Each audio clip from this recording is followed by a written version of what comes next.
बारिश तो हर साल होती है, लेकिन इस साल कुछ ज्यादा ही बारिश तेज हो रही थी। सभी पक्षी अपने अपने घर में छिपे हुए थे और डरे हुए थे कि कहीं उनका घर ना इस तेज बारिश में टूट जाए। टूनी चिड़िया का बेटा कुक्कू बहुत डरा हुआ था और अपनी माँ के गोद में छिपा हुआ था। तभी कालू कौवा का घर धड़ाम से टूटकर नीचे गिर जाता है। अरे माँ, वो देखो, कालू अंकल का घर तो टूटकर नीचे गिर गया। माँ, मुझे तो बहुत डर लग रहा है, कहीं हमारा घर भी न टूटकर नीचे गिर जाए, फिर हम इतनी तेज बारिश में कहाँ जाएंगे।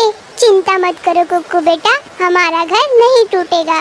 टूनी चिड़िया अपने बेटे कुक्कू को हौसला देती है। तभी कालू कौवा और उसके बीबी बच्चे टूनी चिड़िया के घर पे दस्तक देते हैं। कौन है इतनी तेज बारिश में? टूनी बहन, दरवाजा खोलिए, मैं हूँ गौरी कवि, प्लीज दरवाजा खोलिए, हम लोग बहुत ज्यादा भीग गए हैं। अगर कुछ देर और बाहर रहे तो हमारी और हमारे बच्चे की तबीयत खराब हो जाएगी।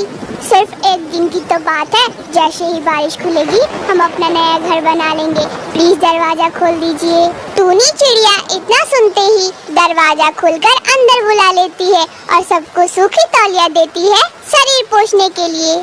धन्यवाद टूनी चिड़िया, तुम बहुत दयालु हो, तुम्हारा ये एहसान मैं कैसे चुका पाऊंगा। अरे इसमें एहसान वाली क्या बात है कालू भैया, आज आपका घर टूटा है तो मैंने मदद कर दिया, कल मेरा घर टूटेगा तो आप मदद कर देना। ये तो एक प्राकृतिक घटना है, इसको कौन टाल सकता है भला। आप लोग आराम करिए, मैं चाय बना कर लाती हूँ। टूनी चिड़िया घर के अंदर चाय बनाने चली जाती है। कुकू और कालू कौवे का बेटा गोलू कौवा दोनों घर में रखे खिलौने के साथ खेलने लगते हैं। आहा दोस्त, कितना मजा आ रहा है ना, ऐसे ही खेलने के लिए हमारे साथ आप रोज घर आया करिए। मुझे कोई दिक्कत नहीं है दोस्त, लेकिन मेरे मम्मी पापा किसी के घर नहीं जाने देते और इस जंगल में किसी भी पक्षी के साथ इनकी नहीं बनती, क्योंकि ये लोग सभी पक्षियों को देखकर जलते हैं। गोलू, क्या हो रहा है? गोरी कवि की डांट सुनकर गोलू कौवा शांत हो जाता है। तभी टूनी चिड़िया चाय बनाकर ले आती है और तभी बारिश भी खुल जाता है। आप लोग चाय पी लीजिए। नहीं नहीं टूनी, अब हम चाय नहीं पिएंगे, बारिश खुल गई, तुरंत हमें अपना नया घर बनाना होगा।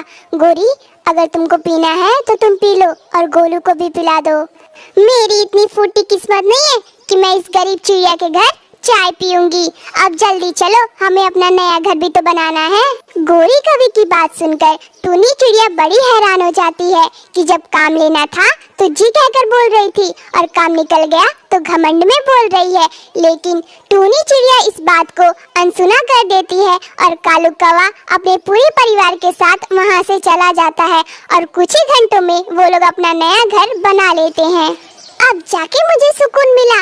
उस टूनी चिड़िया के छोटे से घर में मुझे घुटन सी हो रही थी, एकदम दिमाग खराब हो गया था और कितनी बदबू भी आ रही थी। ये कहकर दोनों हंसने लगते हैं। तभी बहुत तेज से आंधी और तूफान के साथ एक बार फिर से बरसात होने लगती है। सभी पक्षियों के घर टूटकर नीचे गिरने लगते हैं। कालू कौवा और गोरी कवि का भी घर जोरों से हिलने लगता है। ये देख गोरी कवि बहुत डर जाती है। हे भगवान, ये कैसी बला है, लगता है इस बार भी हमारा घर नहीं बचेगा। लगता है ऊपर वाला भी हमारे पीछे हाथ धोकर पड़ गया है। गोरी कवि यही सब बोल रही थी, तभी टूनी चिड़िया का घर टूटकर धड़ाम से नीचे गिर जाता है। ये देख कालू कौवा का बेटा गोलू कौवा बोलता है, मम्मा मम्मा, वो देखो, मेरे दोस्त का घर टूटकर नीचे गिर गया। अच्छा, तुम्हें अपनी दोस्त की ज्यादा चिंता हो रही है, तो चले जाओ ना उसी के पास। गोरी कवि ये सब बोलती ही रहती है कि टूनी चिड़िया अपने बेटे कोको को लेकर कालू कौवा के घर पे दस्तक देती है। कौन है? गोरी बहन, मैं हूँ टूनी चिड़िया, कृपया मेरी मदद करें। इस तेज बारिश में मेरा घर टूटकर नीचे गिर गया है, प्लीज दरवाजा खोलिए, बाहर बहुत तेज बारिश हो रही है, मैं और मेरा बेटा कुकू भीग गए हैं, हम दोनों की तबीयत खराब हो जाएगी, प्लीज हमारी मदद करें गोरी बहन। तुम्हारा घर टूट गया तो मैं क्या करूं? मेरे घर में कोई जगह नहीं है, वैसे भी हमने आज ही अपना नया घर बनवाया है, तुम गरीब चिड़िया इस घर में रहने की काबिल नहीं हो। उस बारिश में भीग कर मर जाओ या फिर किसी और पक्षी के घर चली जाओ। मेरे पास तुम्हारे लिए कोई जगह नहीं है। सिर्फ एक दिन की तो बात है गौरी बहन, प्लीज दरवाजा खोल दीजिए। नहीं, मैं नहीं खोलूंगी। इतनी तेज बारिश में अगर मेरा घर टूट गया तो मैं कहाँ जाऊंगी? तुम जाओ यहाँ से।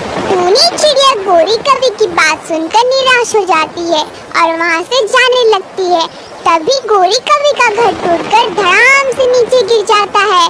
टूनी चिड़िया को तोता अपने घर में रख लेता है, लेकिन गौरी कवि को कोई भी पक्षी अपने घर में नहीं रखना चाहता था।